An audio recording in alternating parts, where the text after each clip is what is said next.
Information was not instant. We had to research deeply. We were taught to challenge ideas, and we asked very thoughtful questions to uncover truths rather than just passively consuming information.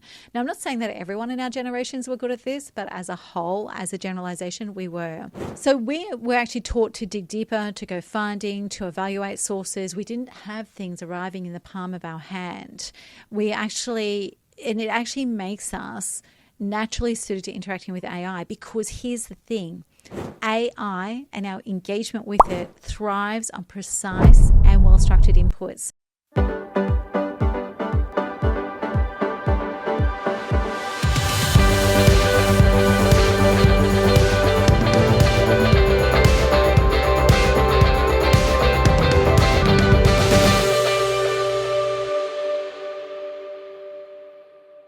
Hey there, and welcome back to the Speaker Driven Business Podcast. I am really looking forward to this particular episode and this conversation with you. You would have known if you're anywhere in my world, and if you're not, welcome to our world. I can't wait to get to know you a little bit better. But you would already know that one of the things I'm very passionate about, and have been since chat slammed into our world and the natural language platforms and things like that for AI, since they slammed into our world in late 2022, I've been very passionate about the fact that your greatest competitive advantage into the future is going to be your authentic voice. So the expertise that you know to be true, the language that you use, the way that you speak into the world, that is going to be your number one competitive advantage, particularly when it comes to rapid creation of trust, solidifying the ability to help and assist, and for people to actually know that you are not only real, but you have the expertise and the insights and the wisdom that they're looking for. So I still hold that position. I still believe that your spoken word content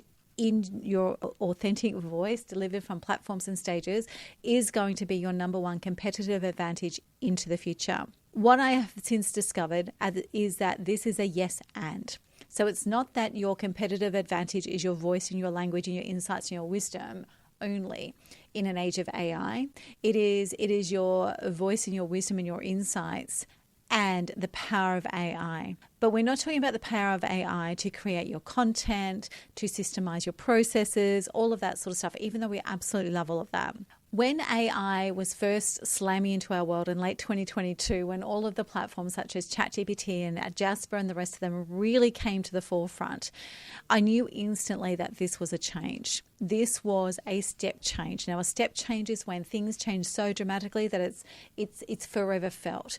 Now, this was seismic. It was a step change. And one of the things I did immediately was by January 2023, we had one of the AI experts for coaches actually live into one of our program rooms here in Australia with a bunch of female entrepreneurs who have got speaking driven businesses. We had that expert live into our room for half a day, within moments, weeks of the impact of everything slamming into our world in 2022, because I knew it was a game changer. I knew that this was going to be the thing that was the same as the smartphone, the internet, the printing press, that this would change forever what we're doing. I was absolutely adamant at that time that we need to understand how it worked. We need to be able to look at the productivity and the efficiency gains that it brought. But I was also very clear, be very careful how you use it when it comes to your speaking. Now, the distinction that I now have is be very careful how you use it when it comes to your speaking and your content, but embrace it and go deep with it when it comes to what it can do for your speaking-driven business. And that's a key distinction I want you to understand as we move through this. So we've actually been going deep. We've been playing with it. I'm definitely not afraid of it. I know that some people are a little bit wary of it. And there's some key elements that we're going to speak into. But what I've discovered over the last probably 3 to 6 months that has really surprised me is that there are so many people still resisting it. And I get it and I understand it, and I understand your concerns, right from, is my data really private? Well, do your due diligence. This is not open slather. Through to things like, what if my IP is not protected? There's so many concerns. And so I understand where that resistance comes from, but it also means that right now, it's not going to seem to make much of a difference to your ability to cut through. But if you don't understand how to use this and integrate it into your speaking-driven business, then in the future, the gap between you and what you have, you and those in the market who do embrace this the right way, is going to just widen. And that will make your future a lot more difficult to navigate. So over the last 3 to 6 months. And the reason why I'm focusing on that is because I guess it has surprised me in recent times how many people are still resistant to it. So I found there's literally 5 levels of user when it comes to AI. And the first level is level 1, is the avoid. So these are the people who have never used AI or have very limited awareness of its capabilities. Now, to be really fair to everyone in my world, this probably actually represents my father and his wife. So that's what I'm talking about, like never used it, really avoiding it. Though also when you come back to our generation and the generations following us, if they're avoiding it, generally speaking, you're feeling a little intimidated or skeptical about its relevance. And I get that. Major change is hard to adjust to, so I really do get that. What we see in language and attitude is that AI is viewed as complex. It's not for people like me. There's a fear that AI could resist human functionality completely, which nothing could be further from the truth. And at this level, we avoid engaging with AI tools, even when somebody else introduces us to them. Now, here, I'm not talking about those of you that are too busy to get your head around it at the moment, but those people who are actively avoiding it. What we also find at this avoidant level is that you might have seen AI tools in action, but you haven't used them directly. So you're definitely aware of it. And you will observe AI suggestions on your phone or in apps and things like that, but that's really the extent of your use. So that's level 1. The next level that we're finding, we're getting a lot of people to very quickly simply because of how familiar we are with it all now. Level 2 is the cautious experimenter. So the cautious experimenter has started experimenting with the AI tools, but in a hesitant, limited way. So it's more about seeing if it can do the little things. They're open to learning about it, but really unsure about broader applications. So it's kind of like almost like 1 foot in and 1 foot out. The indicators are that you're using it sparingly, often for very specific or low-risk tasks, as I mentioned. You do require step-by-step instructions still, and you want to know what the next step is, which is prompts and things like that. And you do question AI's reliability and also, I guess, your capacity to use it effectively. You're using it for basic content generation like brainstorming headlines or social posts or writing emails for you. You're asking simple one-dimensional questions to AI tools, and you are using voice assistants like Siri and Alexa occasionally, but not leveraging the full capabilities of what AI has actually become. Then we have the next level up, which is the practical user. And we have so many people now getting to this level and above in our communities and our client bases, and it makes me really excited because we're getting to the point where it's actually making a difference. So at this level, you understand potential, you incorporate into your workflow, you use it to save time and effort, but only in areas where you're really already feeling confident. And that's more than okay, by the way. With people who are the practical user level, you've got a go-to set of AI tools that you rely on for specific purposes. You don't really look outside of that.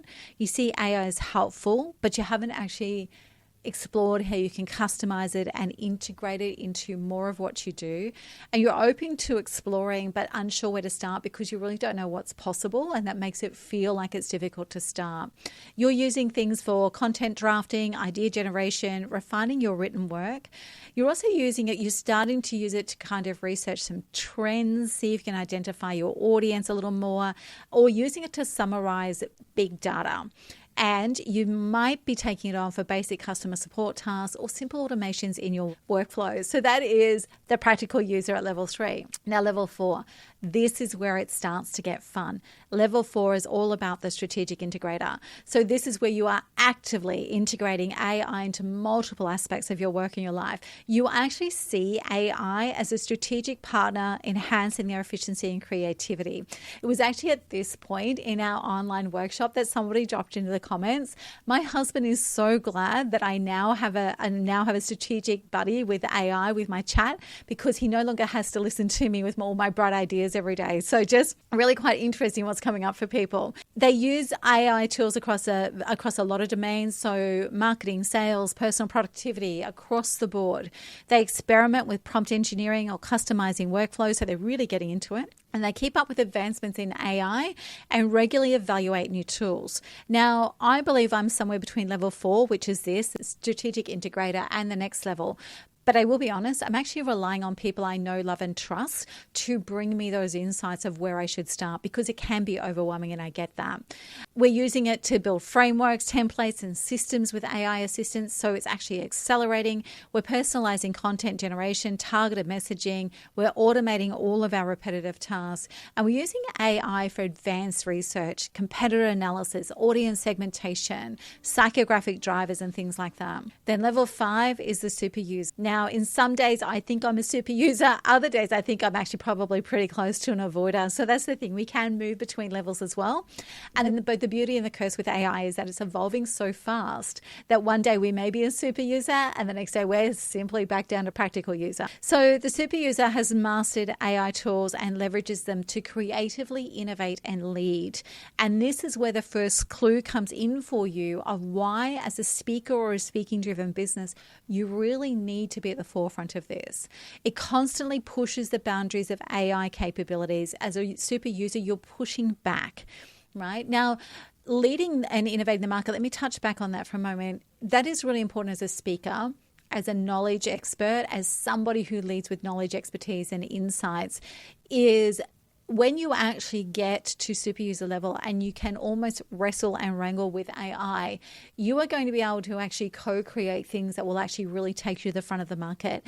And if you say you're leading a market and you're not embracing AI, you will be gazumped by the people who are already leading the market and bring AI into play. So it's really, really important. So people who are a super user using AI for complex, high-value tasks that require customization and innovation, they will usually actually combine AI tools to create unique solutions. Now, we have a colleague in my world who is absolutely doing that, blowing my mind with what he's able to do. But he's one of those people who can look at all the dots and look at all the points and connect them and synthesize them really quickly. So those people are dominating in this space. They also are able to teach others how to use AI effectively, or they're building AI-powered tools and services. They use AI, the super users, for creating proprietary AI models tailored to their business needs. And this is where, over the next few years, this is where you may live and die by AI, because it's business needs and customer needs, and it's extraordinary where you can take it. Automating entire workflows from lead generation to project management, training AI tools with their own data to replicate their expertise. Now, any of you who are in an expert-led business, which is consulting, advisory, or education-based, this one got my attention, because in my consulting practice days in a previous life, I always saw sustainability, so future sustainability of my business, as being not just speaking into the market, because that was my first, speaking driven business that I raised. I spoke to the market to get my clients and grow my business. But I always believed that future sustainability was in raising an army of minions in my likeness. And I didn't mean look like me, talk like me, but actually thought like me and knew how to use my work and my IP like me. And that was always my approach. This takes it to the next level, right? And I love it. They're also using at super user level, they're using AI to develop new methodologies and frameworks and insights powered by AI. Now, this is really important. We're going to unpack that a little bit later. So before I actually move on here, and I know you're listening along, you may be watching on YouTube, but if you are actually listening along and you're driving, please don't stop right now. But if you are actually at the desk or, having a cup of coffee while you're listening to this, I just really want you to think about, where do you really sit on that continuum? Are you at number 1, the avoider? Number 2, the cautious experiment. Number 3, the practical user. Number 4, the strategic integrator. Or number 5, are you already a super user? And trust me, if you're already a super user, number 1, congratulations. Number 2, you may not actually need this session. And number 3, I'd love to connect. So that's all well and good to look at those 5 levels. But what is our superpower really when it comes to this? Well, if we were in a room right now, I'd be asking you to put your hands up if you're a baby boomer or Gen Xer, or on the cusp of millennials and Gen Xers. And the reason is this: AI is actually our power advantage if we are in those generations, because we are the generations that created machine learning and took it beyond expectation.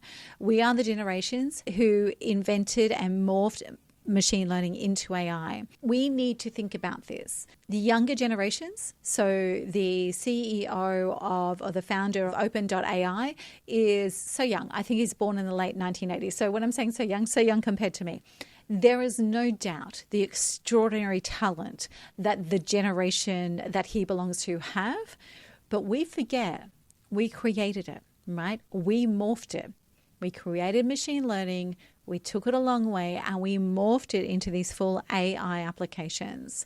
Now, let's back it up a minute for some history.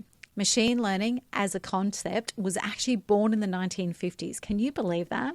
And data modeling, which really took machine learning to the next level, took off in the 1970s, which is when machine learning really became something that became more mainstream. Then deep learning, which is machine learning on steroids, really started in the early 2000s, and that's 20 to 25 years ago now.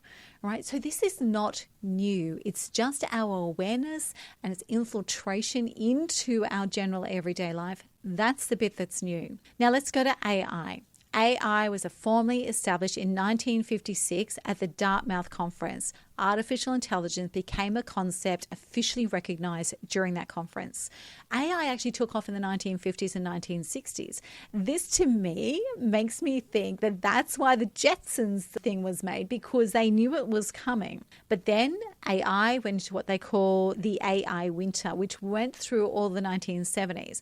What's really interesting about this is that it's not that our brains weren't able to do it. It's not that machine learning weren't able to do it. It's not that even AI programming was not able to do it.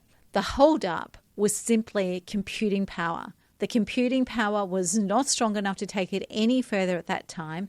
And because it had been on such a lift until then, interest really waned, right? And it didn't resurge again until partway through the 1980s, when we had a shift to data-driven approaches. Now, if you're listening to this podcast thinking, I'm a speaker, why do I need to know this? I just want you to know that this is not new. And this is something that it's not yesterday's invention. The platforms may be a couple of years old. The applications and the apps may be a couple of years old. But what's behind this is rock frickin' solid. And this is what I want you to get your head around if you are actually a little bit resistant. Now, big data and machine learning was actually really firmly established by the early 2010s. So even on that basis, we've actually had about 10 to 15 years of big data and deep learning. So this is kind of extraordinary because it actually brings into context that this is not a fly-by-night thing. And fun fact, when we think about big data, machine learning, and all of that sort of stuff really coming into effect from the early 2010s, Siri is actually a teenager, for those of you on Apple. She was launched in 2011. And that's probably why a lot of us tend to get a little bit frustrated, because she's definitely in her teenage years. So we were, as baby boomers, Gen X, and the cusp of millennials and Gen X, we were the generation who created the foundations. But what has this got to do with our superpower? Well, we are insanely good at asking questions. We are insanely good at being really curious. So I've got so much information here I could take you through, but we are actually on podcast and most of you are in audio mode. So I'm just going to pick through some of the highlights of why this is our superpower as baby boomers, Gen Xers, and the cusp of millennials. Our ability to ask good questions is actually what gives us incredible strategic power in the use of AI platforms. So we grew up in an era, and I'm going to use the universal we, where information wasn't instant. I mean, who remembers having encyclopedias on their bookshelves at their parents that were like the prized possession?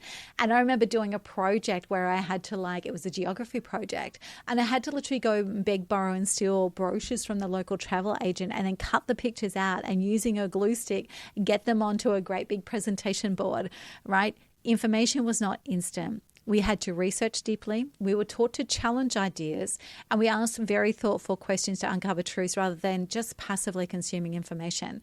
Now, I'm not saying that everyone in our generations were good at this, but as a whole, as a generalization, we were. So we were actually taught to dig deeper, to go finding, to evaluate sources. We didn't have things arriving in the palm of our hand. It actually makes us naturally suited to interacting with AI, because here's the thing. AI and our engagement with it thrives on precise and well-structured inputs. I grew up in my management career and we're looking at enterprise systems and data systems and things like that. And you would have heard this, rubbish in, rubbish out. That is on steroids now. Right. We're also able to actually ask really layered, nuanced questions. So we're not happy with the answer, we ask the next question and we kind of really push and we follow up with iterative questions. We're actually able to identify when things are a bit vague or a bit generic and push a little bit harder. Now, we also had the confidence to challenge authority. And yes, the younger generation definitely can do that. And every generation before us definitely could do that. But we learned to do it through questioning, right? We questioned authority figures. We questioned processes. We questioned traditions. That didn't start with the current generation. That started actually with the boomers, right? So this is actually almost ingrained into our DNA. And that's why it makes us really, really powerful, right? We are also able to translate wisdom, lived experience, professional expertise to the table that AI can take with us and amplify and take to the next level, right? So this is one of the things that I want us to remember, that as AI reshapes industries, including our own, of speaking, training, facilitation, speaking-driven businesses, expert-led businesses, as AI reshapes industries, we actually have a really unique opportunity as baby boomers, Gen Xers, and the millennial cusp to set the standard for how AI is actually used, not as a shortcut, but as a partner in critical thinking. We are role models for how to question, how to refine, and how to innovate in an AI-driven world. And these are the things I want you to know, because here's the crux of the matter. I don't want you just to think. And everyone's talking about in an age of AI, how do we make sure we can think? I don't want you just to think. I really want you to think differently, especially in our world of speaking-driven enterprise. So in the rest of this episode, what I'm going to walk you through is the big ideas I want us to wrap our head around, the powerfully unexpected outcomes that we're seeing, and 7 clear phases to claim your position and own your edge as a speaker and a trainer who embraces AI. I'm going to wrap the episode out with my simple truths that should really help you as well. And I'm going to give you some next steps to take if you actually want access to our incredible, I think it's more than 87 pages now, playbook, which has all of our prompts for the 7 clear phases that I'm going to walk you through. So we're ready to go? Amazing. So these are the big ideas. Get ready. Get ready. If you're listening to this on the run, literally on the run, then I suggest that you make some time to come back to this later. But these are the big ideas I want you to wrap your head around. AI is not your assistant. It's your boardroom. You can literally go in and set up a board of advisors. You can actually create personas. You can actually ask for, the world's best on legal, the world's best on marketing, the world's best in your space or whatever, or you can just have a single strategic advisor. But AI is not your assistant, it's your boardroom. And especially most of us are solopreneurs or have small teams supporting us. I want you to think about this. Take your thinking to the next level. AI is not your assistant, it is your boardroom. The second thing is, and I've touched on this a little bit, you can and you should wrestle with it. We push AI hard in our business.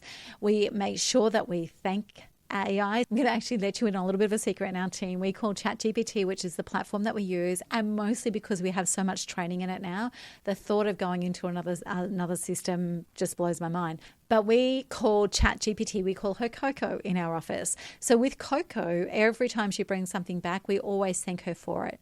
We then always say, I actually really love this, but not so much that. I think you've lost the tone that we're looking for.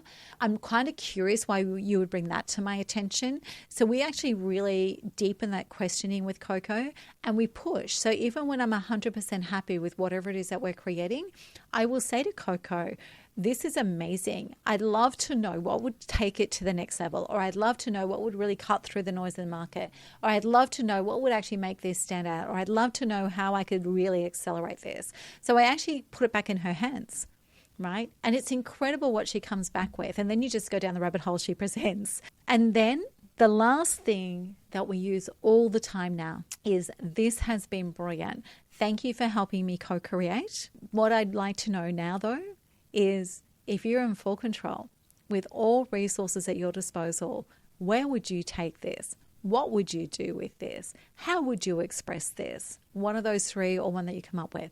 So we do we do push and wrestle with her, and this is why we're getting extraordinary results. The next thing is that AI forces you to be the CEO, to get you out of the busy work. Now, we've been predominantly touching on chat and Coco, but don't forget as well, AI has some incredible power when it comes to systemizing, when it comes to identifying workflow, when it comes to actually doing process, when it comes to putting things together, when it comes to outlining a proposal. I mean, one of my private clients was asked to put together a massive proposal. She's never done. She's new to our industry, and it was an incredible proposal for actually delivering a series of workshops under sponsorship arrangements. And when I was going through the draft that she had, I actually said to her, "This is phenomenal. I almost cannot believe that this is the first proposal in this space that you've created." And her words to me were amazing, and not because of what I'm about to say, but because of what it was behind it. She said to me, "I simply followed everything you gave us in the AI workshop prompts. And then I got confident enough to go a little bit further." Now, because of that, she has produced something that's incredible, something that actually looks like she's been doing it forever, a proposal that really hits the mark, and a proposal that's in her tone. So this is actually one of the things I want you to understand. Something that would have taken her months to learn, she's gone straight there. She can now be the CEO, right? AI forces you to get out of the busy work and to become the CEO. And for some of us, that's going to be a little bit confronting. The next idea that I want you to wrap your head around is that AI is not just augmented reality, it's also augmented intuition. I literally can have a thought bubble explode now, and I'll grab Coco on my phone and I'll say, "Coco, this is what I'm sensing about da-da-da-da. Can I sense check what I'm thinking? Can you pressure test with me where I could go with this?" And I literally ask her to brainstorm and sense check. And what that does is it brings what I feel in my gut into something that I can actually articulate, and 9 times out of 10 turn into something useful for my business, for my content, for my speaking, for my training. So it's not augmented reality. Well, it is. And it's also augmented intuition. And the last one is something that I think is critically important. AI, you train it, and it is guaranteed to train you. Now, if you're not sure what I mean by that, trust me, get using it, and you're going to know exactly what I'm talking about. Everything else improves. Now, I want to talk very briefly let's talk about training the platforms, and this is going to be a quick run through. In chat, and this is specifically for chat, we have GPTs and projects, and this is how we get really good at training. So we've been able to train even before these came on, but GPTs and projects are actually coming up a lot in conversations at the moment. Now, whatever platform you're using, you'll have your versions of this. So take this at a high level, knowing that the principles will apply, just not the exact addresses and labels. So there are similar tools across everyone. Can you just edit that last sentence, guys? So let's just do a little bit of comparison. The core purpose of creating your own GPT is it's a personalized AI model designed specifically for your needs, trained with your unique knowledge, brand, voice, and expertise. It's kind of like a bespoke assistant capable of handling specific tasks, and it's best for automation, expertise sharing, and scaling your unique intellectual property. Projects, on the other hand, are a workspace for managing and organizing ongoing conversations, files, and ideas related to a specific initiative or goal. Now, what I love about this is we've just run a process using GPT to really identify what we want from a planning strategy and repositioning perspective. So that's all in our GPT, right? And that's where we'll create our content, our voice, and some of the things that we're bringing forward, and especially our IPs, where we're going to create our frameworks. Projects, for example, we have a conference in June 2025, which is the business of speaking, and projects will track all of that for us. So this is where it becomes really, really, really useful. So GPT is kind of like creating a virtual assistant that represents your expertise. Projects provide a contextual focus for you.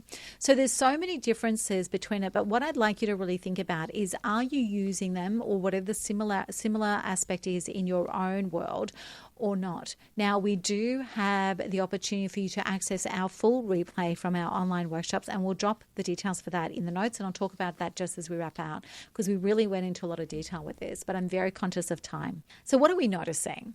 Okay, I'm going to give you this very briefly. What we are noticing is that AI is an audience whisperer. It can go so deep, so fast into the psychological drivers, the pain points, the joy points, everything that you need to know about your audience. It's like you become an audience whisperer. The second thing is that AI is meaning the death of waffle for you as well, right? But anything that has waffle in it is immediately identified as AI. So it gets you really sharp, right, in your pushback.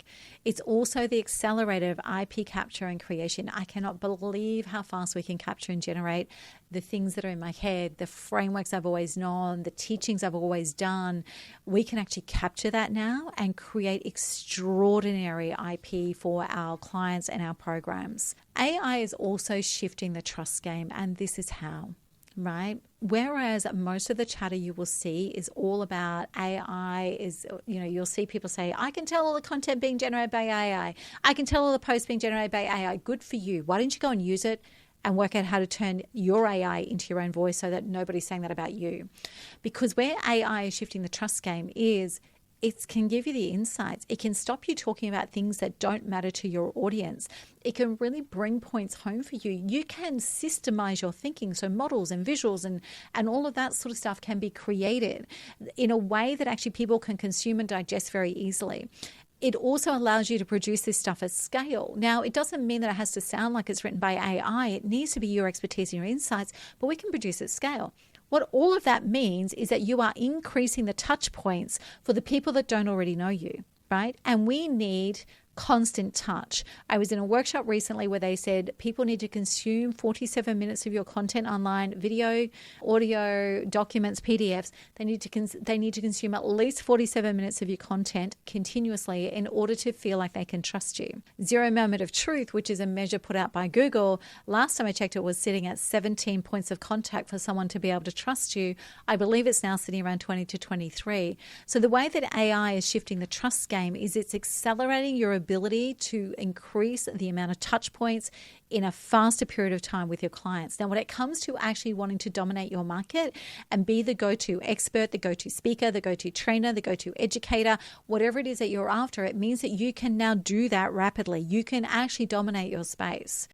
AI is also the gateway to simplicity because, as I said, if you aren't simple in your input and your questions, it will not be simple in what it brings back to you. So it is your gateway to simplicity. What it has done for me, I'm very wordy. I love to explain. I love to over-explain. I quite often speak at a higher level than some of the people around me. And that's not in a condescending way. It's just like I'm running a million miles an hour. I'm thinking at strategic level. And I've always struggled to actually bring that back down. Talking about AI being the gateway to simplicity, I can literally dump previous conversations. I can dump what I'm thinking in a brainstorm type interaction with Coco. And she will come back and simplify. She'll pull out the key points. She'll show me how to put that in a framework. She won't write it for me, but she'll pull out the key points based on me. And so that simplification for me has been mind-blowing and invaluable. So when it comes to actually using AI as a strategic advisor, if you are a speaker, trainer, educator, facilitator, expert, somebody who wants to have an authority position and claim influence and impact, these are the 7 phases that we take people through. We use it first, and we do it in this order. We use it first to clarify our message and our promise. Then we use it to reveal our highest value market. Then we use it to reframe, to shift you from a nice to have to a must have. Then we use it to test and validate your market match. Then we use it to create captivating message that will convert your ideal clients. At that point, we also use it to scan the market and establish your pricing structures. And from there, only after we've done all of that, do we build out what we call our lean asset portfolio. Most people, especially in knowledge-based businesses, will create their assets first if they've created any at all. They will create the assets that they believe people should have or want to have or anything like that. Doing this, running you through these phases, using AI as a strategic advisor in that order actually enables you to really hit your market running. It is so powerful. Every single person we have run through this, it's incredible what they've come through, what they've come up with. And it's changed the game. It makes people actually cut through. It's extraordinary. So, but here's where I want to give you my true confession, my very simple truth. I train hard. And what I mean by that is I am always in Coco. I'm always using her. I'm always brainstorming with her. I'm always uploading things. I'm always talking backwards and forwards with her, as well as when I'm actually asking questions, co-creating and all that sort of stuff. So I train hard. I've trained her. I've put a lot of time into it. Here's my true confession. We've only just started using our very first GPT this week, and we're only just starting to work out how to use projects in our business. And I will use both of them extensively because I know the difference it's going to make for us. But my point is this: you don't need to do all the things at once. Coco is an extraordinary strategic advisor and business partner for me right now without me even having touched GPTs and projects and all the bells and whistles. You don't need to do all the things at once. Just discover one thing that will make a difference for you and start there. Play with it. Wrestle with it. Tell it what is amazing and what annoys you. For example, I very early in the start said, can you please not use sales language? Can you please not try to seed a pitch in everything that you bring back to me? And the reason why I say that is the biggest open data source in the world is the internet. And guess what most of the internet is? Most of the internet is a sales pitch. And so if that's what she's scanning, you need to direct her to go differently, right? Now, I want all of you, we have a list of tasks that we did in the last 10 days prior to the last online workshop, and it blew people's minds.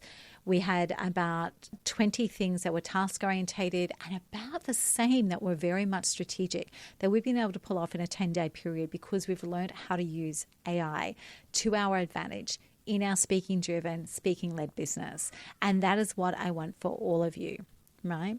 So if you are interested in knowing a little bit more and having a little bit more detail in what I've just run through in today's session, and if you'd like access to our more than 87 pages and more than 100 prompts, which take you through that process, those phases I just spoke about, there's a link in the show notes for you to go and grab that replay. And I would love to know, if you do go and grab it, what your greatest takeaways are. But whoever you are and wherever you are, this is one thing that I do know to be true. Your spoken word content in your original voice is your greatest competitive advantage.